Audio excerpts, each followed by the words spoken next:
Medina की एक ठंडी और सुनसान रात थी। घर के अंदर अंधेरा था, न चूल्हा जला था, न खाने की कोई महक।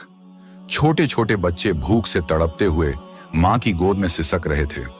उनके मासूम होंठ सूख चुके थे और आंखों से आंसू बह रहे थे। हजरत फातिमा रजी अल्लाह ताला अन्हा उनके सर पर हाथ फेर रही थी। खुद की हालत भी कमजोरी और भूख से कांप रही थी, मगर आंखों में सब्र का नूर झलक रहा था। उन्होंने बच्चों से कहा, मेरे लाल, सब्र करो, ये भूख अल्लाह की तरफ से एक इम्तिहान है। अगर हमने सब्र किया तो अल्लाह हमें जन्नत की नेमतें देगा जहां कभी भूख नहीं होगी। इतने में हजरत अली करम अल्लाहु वजहू घर लौटे। उन्होंने बच्चों की हालत देखी तो दिल रो पड़ा। आंसू रुकते न थे। उन्होंने कांपती आवाज में कहा, फातिमा, मेरे प्यारे बच्चे भूखे सो रहे हैं और मैं बेबस खड़ा हूं। ये मंजर मेरा दिल चीर रहा है।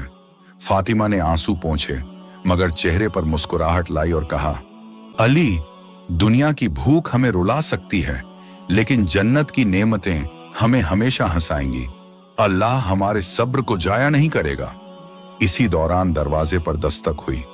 बाहर एक गरीब मुसाफिर खड़ा था, जिसने कांपती आवाज में कहा, मैं अल्लाह की राह का मुसाफिर हूं, भूखा हूं, खाने को कुछ दे दो।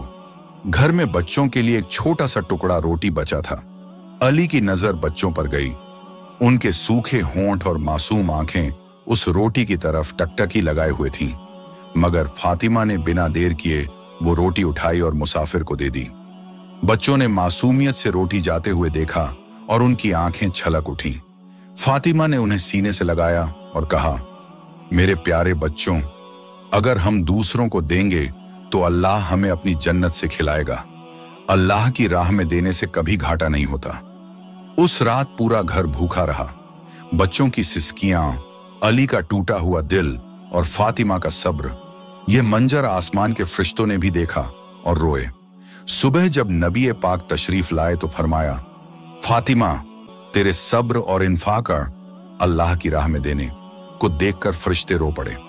जिब्रील अमीन अभी अभी जन्नत से तेरे लिए सलाम और खुशखबरी लाए हैं कि अल्लाह ने तेरे लिए जन्नत में सोने के महल और ऐसी नेमतें तैयार कर दी हैं जो न किसी आंख ने देखी न किसी कान ने सुनी। ये सुनते ही हजरत अली और फातिमा की आंखों से दर्द और खुशी के मिले जुले आंसू बह निकले। पूरा घर नूर से भर गया और बच्चों के चेहरे चमक उठे।